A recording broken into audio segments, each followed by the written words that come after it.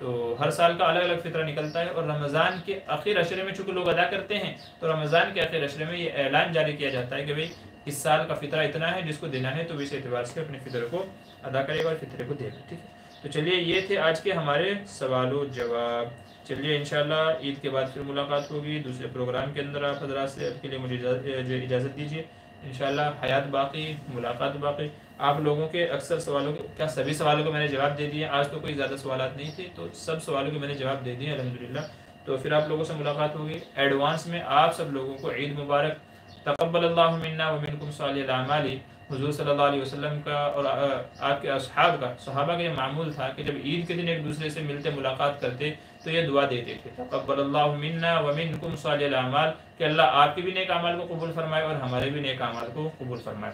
تو آپ سب لوگوں کو میری جانب سے ایڈوانس میں عید مبارک. اللہ سب کو خوش رکھے، ہنستا رکھے، اور اللہ تبارک و تعالیٰ سب کی ضرورتوں کو پورا فرمائے، تمام پریشانیوں کو ختم فرمائے، اور اللہ تبارک و تعالیٰ ہمارے ملک کے اندر امن اور سکون پیدا فرمائے. تو چلیے ایڈوانس میں عید مبارک. انشاءاللہ پھر ملاقات ہوگی.